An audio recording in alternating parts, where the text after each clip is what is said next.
Graça e paz da parte de Deus, nosso Pai e de nosso Senhor Jesus Cristo, para você e para mim que falo contigo. Seleção e comentários de textos bíblicos. Atos, capítulo 21. A caminho de Jerusalém. Quando Paulo e seus companheiros estavam indo em direção a Jerusalém, desceu da Judéia um profeta chamado Ágabo. Vindo ao nosso encontro, tomou o cinto de Paulo e, amarrando as suas próprias mãos e pés, disse: Assim diz o Espírito Santo, desta maneira os judeus amarrarão o dono deste cinto em Jerusalém e o entregarão aos gentios. Quando ouvimos isso, nós e o povo dali rogamos a Paulo que não subisse para Jerusalém. Então Paulo respondeu: Por que vocês estão chorando e partindo o meu coração? Estou pronto não apenas para ser amarrado, mas também para morrer em Jerusalém pelo nome do Senhor Jesus Cristo. Como não puderam dissuadi-lo, desistimos e dissemos: Seja feita a vontade do Senhor. Depois disso, subimos para Jerusalém. A chegada de Paulo a Jerusalém. Quando chegamos a Jerusalém, os irmãos nos receberam com alegria. No dia seguinte, Paulo foi conosco encontrar-se com Tiago e todos os presbíteros estavam presentes. Paulo os saudou e relatou minuciosamente o que Deus havia feito entre os gentios por meio do seu ministério. Ouvindo isso, eles louvaram a Deus. A prisão de Paulo. Porém, alguns judeus da província da Ásia, vendo Paulo no templo, agitaram toda a multidão e o agarraram, gritando: Israelitas, ajudem-nos! Este é o homem que ensina a todos em toda parte contra o nosso povo, contra a nossa lei e contra este lugar. Além disso, ele fez entrar gregos no templo e profanou este santo lugar. Anteriormente, eles haviam visto o efésio Trófimo na cidade com Paulo e julgaram que Paulo tinha introduzido no templo. Toda a cidade ficou alvoroçada e juntou-se uma multidão. Agarrando Paulo, arrastaram-no para fora do templo e imediatamente as portas foram fechadas. Tentando eles matá-lo, chegaram notícias ao comandante das tropas romanas de que toda a cidade de Jerusalém estava em tumulto. Ele reuniu imediatamente alguns oficiais e soldados e com eles correu para o meio da multidão.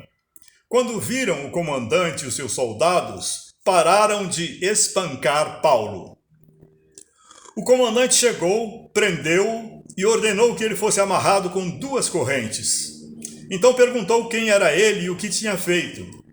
Alguns das multidões gritavam uma coisa, outros gritavam outra. Não conseguindo saber ao certo o que havia acontecido, por causa do tumulto, o comandante ordenou que Paulo fosse levado para a fortaleza.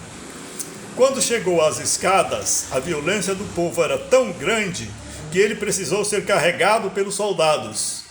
A multidão que o seguia continuava gritando: Acaba com ele!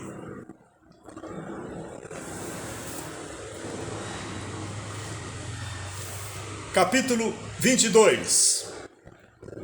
Irmãos e pais, ouçam agora a minha defesa, disse Paulo.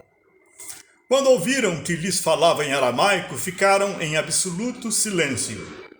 Então Paulo disse: Sou judeu, nascido em Tarso da Cilícia, mas criado nesta cidade. Fui instruído rigorosamente por Gamaliel na lei de nossos antepassados, sendo tão zeloso por Deus quanto qualquer de vocês hoje. Persegui os seguidores deste caminho até a morte, prendendo tanto homens como mulheres e lançando-os na prisão. Como podem testemunhar o sumo sacerdote e todo o sinédrio?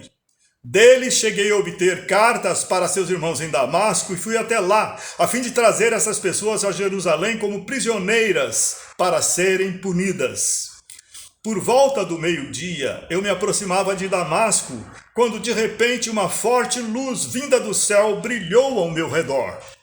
Caí por terra e ouvi uma voz que me dizia: Saulo, Saulo, por que você está me perseguindo? Então perguntei: Quem és tu, Senhor? E ele respondeu: Eu sou Jesus, o Nazareno, a quem você persegue. Os que me acompanhavam viram a luz, mas não entenderam a voz daquele que falava comigo. Assim perguntei: que devo fazer, Senhor? Disse o Senhor: levante-se, entre em Damasco, onde lhe será dito o que você deve fazer. Os que estavam comigo me levaram pela mão até Damasco, porque o resplendor da luz me deixara cego. Um homem chamado Ananias, fiel seguidor da lei e muito respeitado por todos os judeus que ali viviam, veio ver-me e, pondo-se junto a mim, disse: Irmão Saulo, recupere a visão. Naquele mesmo instante pude vê-lo. Então ele disse: o Deus dos nossos antepassados o escolheu para conhecer a sua vontade, ver o justo e ouvir as palavras de sua boca. Você será testemunha dele a todos os homens, daquilo que viu e ouviu. E agora, que está esperando? Levante-se, seja batizado e lave os seus pecados, invocando o nome dele. Quando voltei a Jerusalém, estando eu a orar no templo, caí em êxtase e vi o Senhor que me dizia: depressa, saia de Jerusalém imediatamente, pois não aceitarão seu testemunho a meu respeito. Eu respondi: Senhor, esses homens sabem que eu ia de uma sinagoga a outra, a fim de prender e açoitar os que creem em ti. E quando foi derramado o sangue de tua testemunha, Estevão, eu estava lá, dando minha aprovação e cuidando das roupas dos que o matavam. Então o Senhor me disse: vá, eu o enviarei para longe, aos gentios. Paulo, cidadão romano. A multidão ouvia Paulo até que ele disse isso. Então todos levantaram a voz e gritaram: tira esse homem da face da terra, ele não merece viver. Estando eles gritando, tirando suas capas e lançando poeira para o ar, o comandante ordenou que Paulo fosse levado à fortaleza e fosse açoitado e interrogado, para saber por que o povo gritava daquela forma contra ele. Enquanto o amarravam a fim de açoitá-lo, Paulo disse ao centurião que ali estava: vocês têm o direito de açoitar um cidadão romano sem que ele tenha sido condenado? Ao ouvir isso, o centurião foi prevenir o comandante. Que vais fazer? Este homem é cidadão romano. O comandante dirigiu-se a Paulo e perguntou: diga-me, você é cidadão romano? Ele respondeu: sou sim. Então o comandante disse: eu precisei pagar um elevado preço por minha cidadania. Respondeu Paulo: eu a tenho por direito de nascimento. Os que iam interrogá-lo retiraram-se imediatamente. O próprio comandante ficou alarmado ao saber que havia prendido um cidadão romano. Paulo perante o Sinédrio. No dia seguinte, visto que o comandante queria descobrir exatamente por que Paulo estava sendo acusado pelos judeus, libertou-o e ordenou que se reunissem os chefes dos sacerdotes e todo o Sinédrio. Então, trazendo Paulo, apresentou-o a eles. Seguir a Jesus pode envolver forte perseguição contra você. Seja firme, porque o Senhor está contigo e você é mais do que vitorioso por aquele que te amou, Cristo Jesus, nosso Salvador e Senhor.